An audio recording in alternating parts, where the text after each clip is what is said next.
Hi, this is Sarna from FESquare. Today we're going to talk about a fascinating topic in the field of real estate. What's that? When is the next real estate boom in India?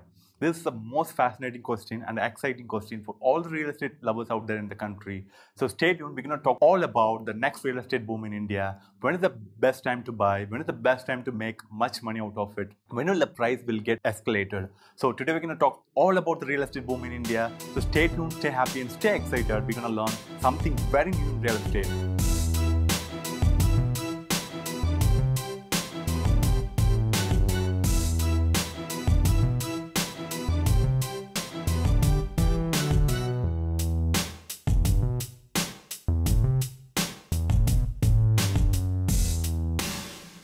Let's quickly move on to the parameters.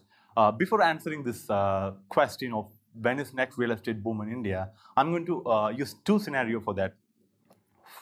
First, I'm going to talk about the next real estate boom for the entire country as India as whole. The next thing I'm going to talk about, irrespective of the time, you can always find boom in some part of the country. So I'm going to talk in two scenarios. First, for the entire country as whole. The next thing, at any given time, as a real estate investor, as a passionate investor, you should be able to find a boom anywhere throughout the country. So I'm going to talk about this in two scenarios. Let's go to the first scenario. The first scenario, I'm going to talk about the entire country. When will the real estate will actually pick up for the entire country? The first thing, the first parameter is that proactive job creation by the government. The government has to be much proactive in creation of jobs. If they don't create enough jobs, then definitely the company will not come and hire people, and the people will not get enough employment, and the money flow will not be there between the youth of the country. So the government should be more proactive in creation of jobs. If they don't be proactive, then definitely most of the youth will be unemployed, and the economy will never pick up for the entire India. The second thing, interest rate reduction by the RBI. These are the tough parameters that I can talk, you can talk, but the government should take some action. So I'm talking for the entire country. So what are the steps the government should take? I'm talking about this. So second thing is the interest rate reduction by the RBI. You know what's the RBI? Reserve Bank of India. The RBI controls the monetary policy.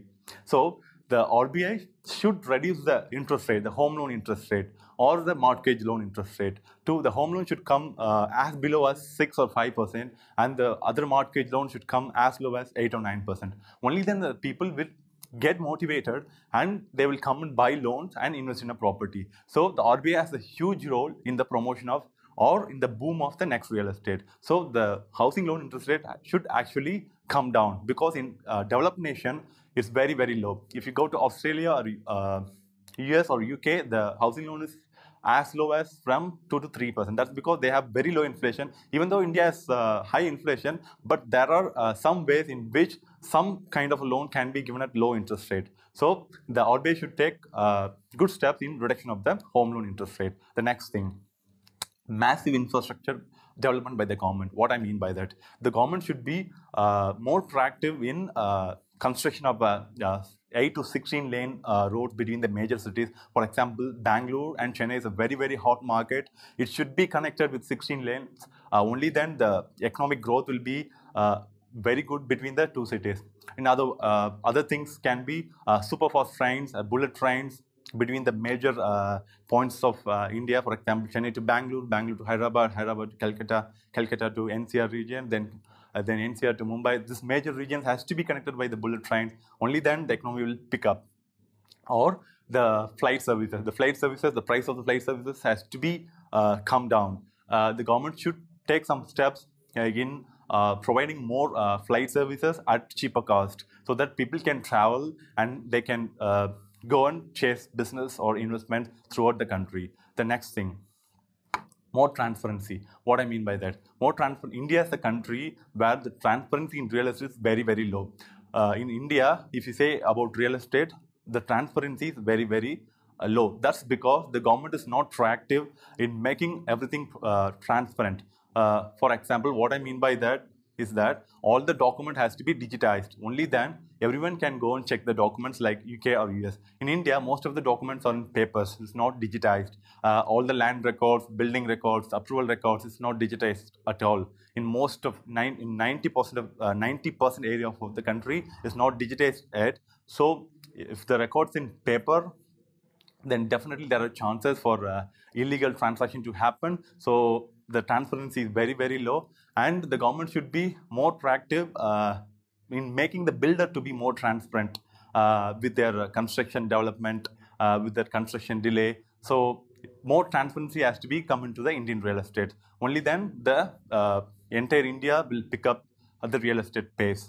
The next one, the investment awareness among the youth. What I mean by that, the youth of our country is in search of job, and even those who are employed doesn't have much awareness about the investment.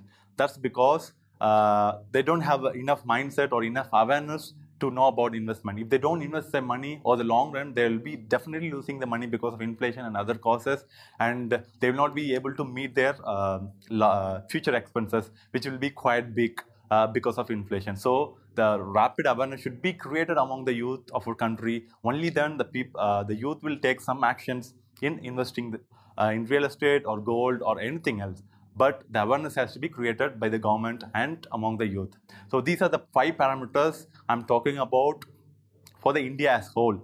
When the 5 parameters comes together, then definitely the real estate prices will pick it up. But it's very, very tough. It's not in my hand or in your hand. Now, the crucial part, how to find the boom at any given time in our country. Let's go one by one. Here also I am choosing 5 major parameters with the example. Mainly, this is what I want you to focus on, the example, so that you can directly go and predict about what I'm saying and how to predict the boom in a particular submarket. At first, let's go to enormous job creation. What's that?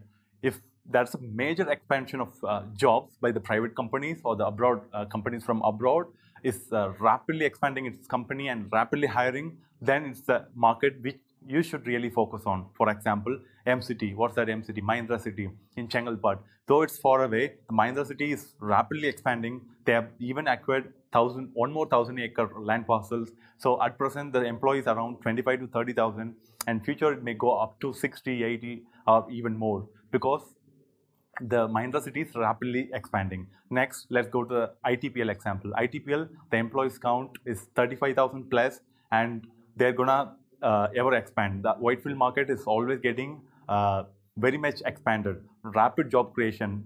Even though there's not much support from the government, the private companies is rapidly moving into India in the particular submarkets like Bengaluru, Whitefield, or a particular area in Chennai like GST. If you go to Pune, it's Vagoli. If you go to Hyderabad, it's High-Tech City, Manikonda, Kachibowli. So these are the main areas in which there is enormous job creation from the companies, abroad companies, and also from Indian companies. Let's move on to the second thing.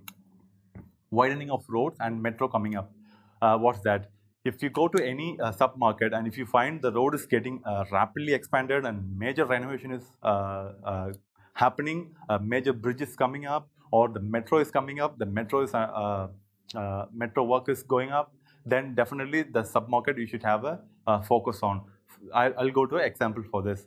Let's go to Whitefield. If you go to Whitefield, the road is there are 3 major things happening. The road is getting expanded, the metro is coming up, and lots of builders are building properties over there. This is a very hot market in India because the Bangalore is the main IT city, and in Bangalore the Whitefield market is gonna boom. Definitely it's gonna boom. It's already has seen some part of the boom, but the growth is the growth which it has seen is very less when compared to the growth which is going to see in the future. So this is one of the hottest market. Let's go to the third thing.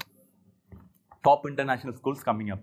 What I mean by that, in Chennai, if you see Bellamal or SRM school coming up, in Bangalore, if you see Delhi Public School or Billabong, anywhere, if you find any top international school coming to a particular submarket, then there's something happening over in that submarket, and you should have a focus on, because the big schools will come to the place where the population is rapidly moving into the city. For example, in Whitefield, the people are rapidly moving and the population is ever increasing. So the big schools are coming up. So you should have a focus on whenever the big schools are coming to a particular submarket. Let's move on to the next thing. Demand is greater than supply. This is the main thing, main thing in economics. What I mean by that is that most of the cities in India is now the supply is more than the demand. That's because real estate is very low and rapid construction has been happened throughout the India, but there's not enough demand. But in particular submarket, if you choose it, then definitely the demand is more than the supply. For example, in Whitefield, again I go to Whitefield, the properties are selling very fast. And if you go to Chennai, GST, some regions like from Bengaluru to Chengalpet, the property is really good. If the top class builder is building, then definitely they are selling it very fast. If you take Guruvanjari market, that's 3,000 units coming up by the Allianz Group. And even the Sriram has 1,500 units, and SAS have around 600 units. These are the places where the demand is actually more than the supply. So you have to be very careful in choosing a submarket. Let's move on to the next thing, good connectivity. What I mean by that, when you choose a submarket, there should be a good connectivity to the major things in a city. For example, if you have chosen submarket, for example, let's take Whitefield, the airport should be nearby, the IT parks and offices should be nearby, education should be nearby, and the shopping malls and fun and entertainment should be nearby. So the locality should be nearby to the major places which we use on a daily basis or on weekend basis. So a good connectivity is very much important, and these are the 5 major things in which you can predict the particular submarket. In India, there are only 6 hot real estate markets in India. At first, we have Chennai, Bengaluru, Pune, Hyderabad, Gurgaon, Delhi, then Calcutta. These are the top real estate markets. In the top cities, you have to find the particular sub-market, because the entire city will not perform well. For example, if you take Bengaluru, only the east part is very good. The west part is not seeing much growth. That's because it's manufacturing corridor, this is IT corridor. So you have to be very careful in choosing the sub-market. So you can use these 5 major things, but there are much more beyond that. For example, in FESquare, we have a huge checklist, around 30 checklists, which we use to invest on a property. Right from choosing a city, submarket, choosing a builder, choosing a floor, choosing a view, choosing a facing, we have checklists. For everything we have checklist. So we have 30 checklists to invest on a property. If I talk about that, definitely I can't finish it within a hour or 2. It takes much longer. I can even do a workshop on this 30 checklists. So anyway, I'm going to put it out in our FESquare website. Very sooner, you can download the copy of the 30 checklists and you can actually verify it. So the thing which I want from you is that go and see the checklist with examples, then you can definitely predict the market. So with this, signing off from here, Sam from FESquare. See you in my next video. Until then, have a good care. Bye-bye.